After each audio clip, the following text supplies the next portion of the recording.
بسم اللہ الرحمن الرحیم۔ السلام علیکم ناظرین گرامی، جیسا کہ پچھلی ویڈیو میں ہم بیان کر چکے ہیں کہ کس طرح مروان نے ام المومنین حضرت عائشہ کو قتل کرنے کا منصوبہ بنایا اور اس مقصد کے لیے ایک دعوت کا اہتمام رکھا گیا۔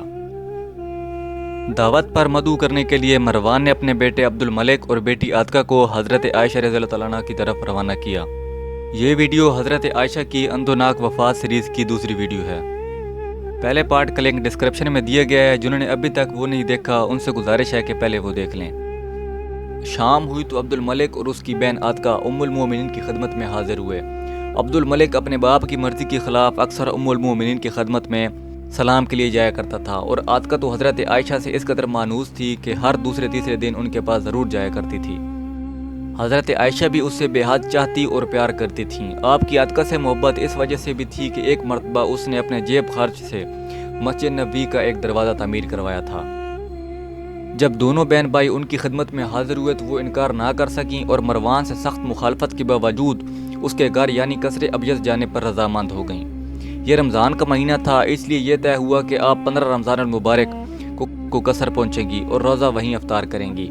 عبد الملک اور عاتکہ نے دعوت قبول کرنے پر حضرت عائشہ کا بے حد شکریہ ادا کیا اور واپس جا کر یہ خوشخبری مروان کو سنا دی۔ مروان یہ سن کر ان سے بھی زیادہ خوش ہوا، کیونکہ اس کی خوشی کی وجہ کچھ اور تھی، اور وہ یہ تھی کہ اسے اپنے شیطانی منصوبہ کامیاب ہوتا ہوا دکھائی دے رہا تھا۔ حضرت عائشہ کی عمر اس وقت 66 سال سے کچھ اوپر ہو چکی تھی۔ حالت ضعف کی وجہ سے آپ کسی کے بھی گھر نہیں جاتی تھیں، مگر عاتکہ کی منت سماجت کی وجہ سے اس کی دعوت کو ٹھکرا نہ سکیں۔ جب اس دعوت کی خبر آل صدیق کو ہوئی تو انہوں نے سخت مخالفت کی۔ عبداللہ بن زبیر وغیرہ نے تو صاف الفاظ میں کہہ دیا کہ اے مادر مہربان، آپ کا مروان کے گھر جانا کسی بھی خطرے سے خالی نہیں، ہماری درخواست ہے کہ آپ وہاں تشریف نہ لے جائیے۔ آپ نے فرمایا رسول اللہ صلی اللہ تعالیٰ علیہ وسلم تو یہودیوں کی دعوت بھی رد نہیں فرمایا کرتے تھے، تو پھر میں ایک مسلمان کی دعوت کو کیسے ٹھکرا سکتی ہوں؟ ابن زبیر نے کہا مگر مروان سخت مکار اور عیار ہے، وہ کوئی کبھی حرکت کر سکتا ہے۔ آپ ان سے فرما دیں کہ میں اس وقت تک دعوت کا حصہ نہیں بنوں گی جب تک کہ تمام آل صدیق کو بھی ساتھ آنے کی دعوت نہ دی جائے۔ آپ نے فرمایا اے عبداللہ، دعوت یا تو قبول کی جاتی ہے یا رد کی جاتی ہے، اس میں شرطیں نہیں رکھی جاتی۔ بے شک مروان مکار اور عیار ہے، مگر اس کے بیٹے اور بیٹی تو ویسے نہیں ہیں، اور ان کا سلوک بھی میرے ساتھ بہت اچھا ہے۔ الغرض آپ کو جس نے بھی وہاں جانے سے منع کیا، آپ نے فرمایا کہ میں بچوں کی دعوت کو نہیں ٹھکراؤں گی۔ بالآخر 15 رمضان المبارک کا دن آن پہنچا۔ عصر کے وقت عاتکہ اور عبد الملک ان کے لیے سواری کا خچر لے کر آ گئے۔ عاتکہ نے آگے بڑھ کر سہارا دیتے ہوئے آپ کو خچر پر سوار کرایا اور عبد الملک نکیل پکڑے آگے آگے چل دیا۔ یہ قافلہ ابھی قصر ابیض بھی نہ پہنچا تھا کہ مروان کو پہلے ہی پیرے پر کھڑے پہرےدار نے اطلاع دے دی کہ ام المومنین آ رہی ہیں۔ مروان یہ سن کر خوشی سے اچھل پڑا اور کہنے لگا آخرکار شکار دام میں پھنس گیا۔ یہ کہہ کر وہ دروازے کی طرف استقبال کے لیے چل دیا اور چلتے ہوئے ہی کہنے لگا تم سب لوگ اپنے کاموں کی طرف پوری توجہ رکھو۔ اپنے غلام حارث سے کہا خبردار میری اجازت کے بغیر کسی کو اندر مت جانے دینا، خواہ میرا بیٹا عبد الملک ہو یا بیٹی عاتکہ، ورنہ میں تمہارا سر قلم کر دوں گا۔ قصر ابیض کے بیرونی دروازے کے باہر ایک مہمان خانہ بھی تھا جس میں بنو امیہ کی کچھ خواتین جمع تھیں۔ جب ان کو معلوم پڑا کہ ام المومنین تشریف لا رہی ہیں تو وہ استقبال و ملاقات کے لیے باہر دروازے پر جمع ہو گئیں۔ مروان آگے بڑھا اور ان سے کہنے لگا دیکھو ام المومنین پہلے افطار کریں گی، پھر تم سب ان سے ملاقات کر لینا، ابھی ان کو آرام سے افطار کرنے دو، کیونکہ اس وقت تمہارا اندر جانا، ان سے ملنا اور ان کے لیے باعث تکلیف ہوگا۔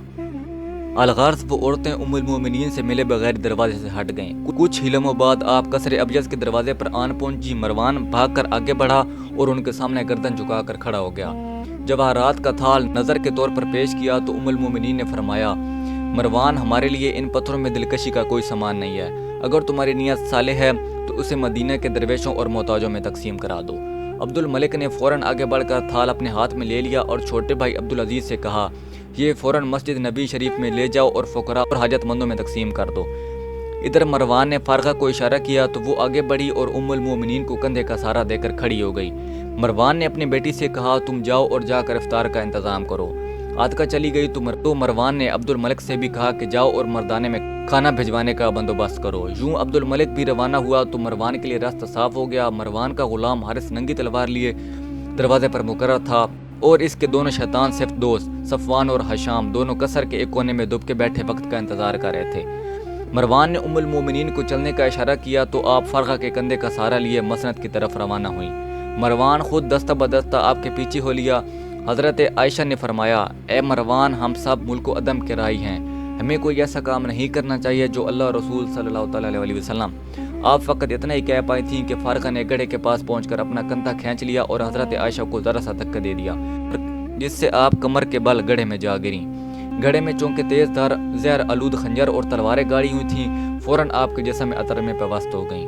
آپ نے درد میں کراتے ہوئے فرمایا، اے بدبخت، تو نے یہ کیا کیا؟ زہر کا اثر اتنا شدید تھا کہ آپ پر فوراً بے ہوشی طاری ہو گئی۔ سورج غروب ہو چکا تھا، مسلمان مسجدوں گھروں میں روزہ افطار کر رہے تھے۔ کسی کو کانوں کان خبر بھی نہ تھی کہ ام المومنین پر کیا قحمت برپا ہو گئی ہے۔ مروان نے اشارہ کیا تو فارغہ نے ہندہ کی مدد سے آپ کو گڑھے سے نکالا۔ صفوان اور حشام نے فوراً گڑھے کو پر کر کے اس پر فرش بچھا دیا۔ دونوں شیطان عورتوں نے آپ کو نکال کر بستر پر لٹایا اور جھوٹ موٹ ان کی مرہم پٹی میں لگ گئیں۔ زخم اتنے گہرے نہیں تھے کیونکہ آپ کو زیادہ بلندی سے نہیں گرایا گیا تھا، اصل کام زہر کا تھا جو جسم میں داخل ہو گیا تھا۔ مروان نے جب دیکھا کہ جائے وقوع کو بالکل پوشیدہ کر دیا گیا ہے تو دروازے کی طرف لپکا اور گھبرائے ہوئے لہجے میں اپنے بیٹے عبد الملک کو آوازیں دینے لگا۔ عبد الملک بھاگتا ہوا اندر داخل ہوا تو منظر دیکھ کر ہکا بکا رہ گیا۔ مروان نے کہا، ام المومنین کی طبیعت دفعتاً خراب ہو گئی ہے، تم جلدی سے اس کے بھائی کو خبر کرو۔ عبد الملک پر تو جیسے قیامت ٹوٹ پڑی ہو۔ اس نے قہر آلود نظروں سے باپ کی طرف دیکھا، اس کو کوئی سمجھ نہیں آ رہی تھی کہ یہاں کیا ہو رہا ہے۔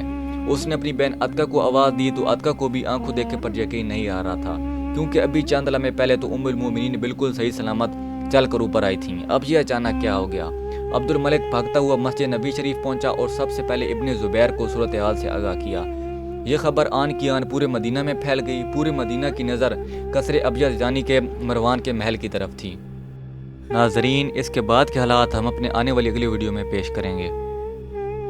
حاضر ہوتے ہیں ایک نئی ویڈیو کے ساتھ، تب تک اپنا خیال رکھیے گا۔ اللہ نے کے بعد